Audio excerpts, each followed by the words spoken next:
Hi guys, welcome to my vlog. So before we start, let me introduce myself first. I am Sarah Jane Misones from Bachelor of Science in Biology 2B. For today's video, I am going to show to you the proper execution of the flutter kick as well as the freestyle and the backstroke. So what are you waiting for? Let's start! What is a flutter kick?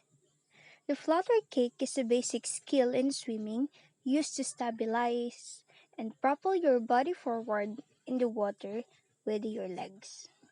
Trying the flutter kick in a stationary position. The first step is hold on to a pool or lane maker.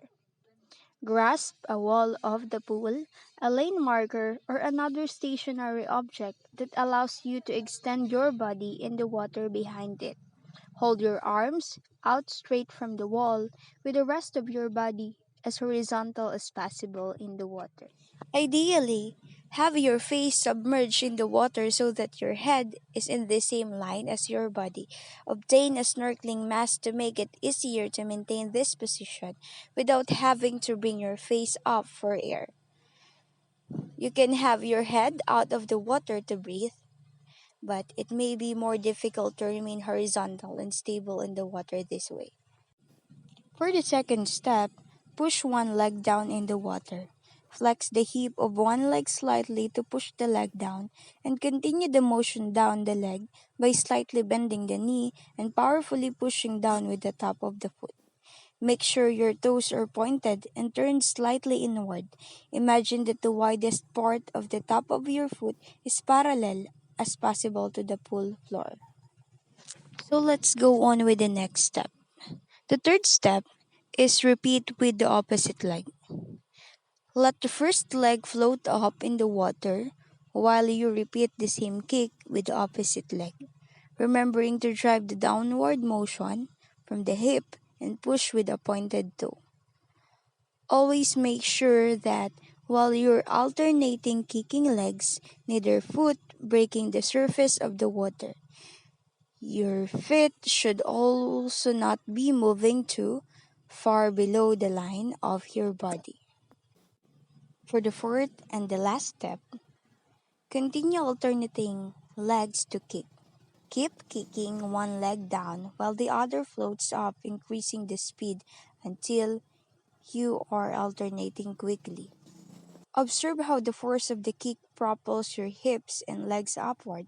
You can also adjust the strength of the kick to the point where your body is floating in an even horizontal line in the water.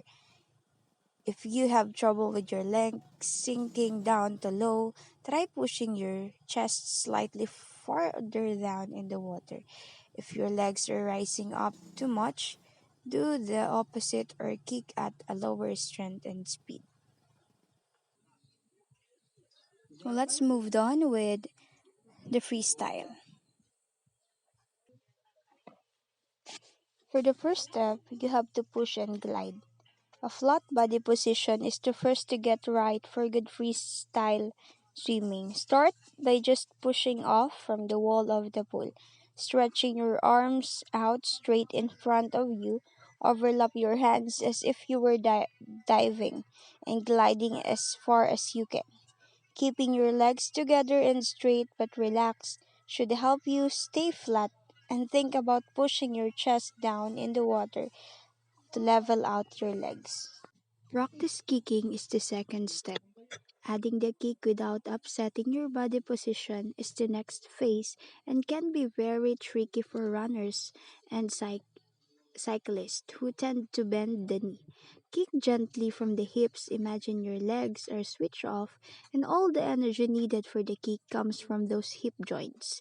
Keep your legs straight but not locked and let your big toes brush each other. Point your toes but don't strain your ankles, should be relaxed. So let us proceed to the third step, which is the arm rotation.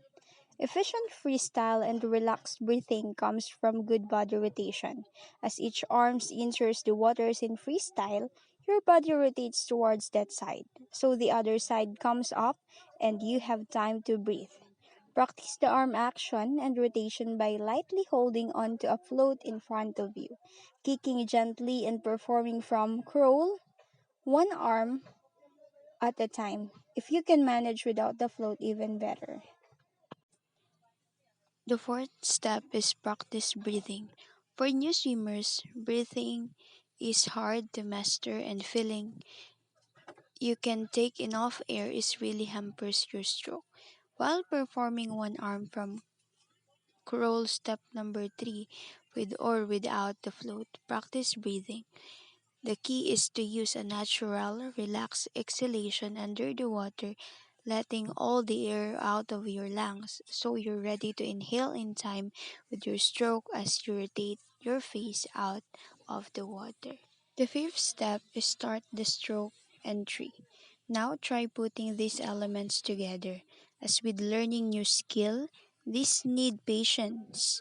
Don't try to skip the basics. The strokes begins with your hands spearing the water. Your shoulder blade should be rolled back and your elbow should always be above your hand. As your hand enters the water, your arm extends forward and your body rolls to this side. For the sixth step, make the catch. The catch is the point when you grab hold of the water and push it past you to pull yourself towards. Without pausing your hand at the front of your stroke, tilt it and bring your forearm and hand underneath and to your side. You're aiming to feel the resistance of the water and push it backwards, not downward. As you do this, your body rolls back the other way so your body faces the bottom of the pool. The seventh step is recover and inhale. Keep pulling your hand right through the stroke. Close your body with your elbow high. Your hand should exit the water by your hip. As you do so, your body naturally rolls to this side, allowing your head to turn with it so you can inhale as the arm recovers over the water, ready to take its next stroke. Don't lift your head, just let it turn. Your forward motion should create a bow wave so you have space to breathe. Kick. Don't forget about your kick while you're performing the stroke. A good kick will aid your propulsion while a bad one could undo the hard work of upper body by creating a drag. Try to keep a constant rhythm with your kick, but most importantly, keep your ankles relaxed, your knees straight, and remember to use your glutes to kick from the hip, your toes slightly brushing each other. And now let's go with the backstroke. The first step is keep your body flat like a plank. When you're doing the backstroke, you want your body to lay as flat on the surface of the water as possible. The smaller your profile in the water, the less resistance you'll feel as you swim and the easier it will go fast. For the second step, be comfortable with the water covering the sides of your head.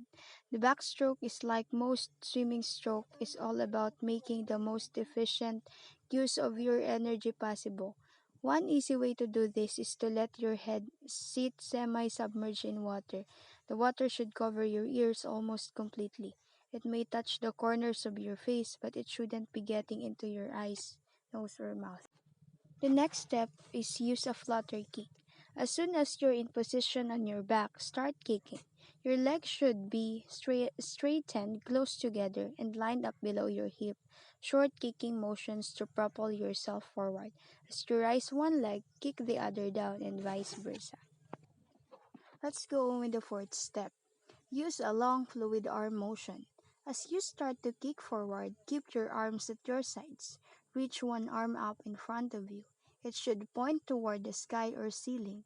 Bring it up over your head by your ear and down into the water. It will be pointing in the direction you're traveling. For the fifth step, position your hands to minimize resistance. To swim as efficiently as possible, it is important to remember that your hands should enter and exit the water with their edges first, not your palms. When you lift your arm out of the water, lead with your thumb.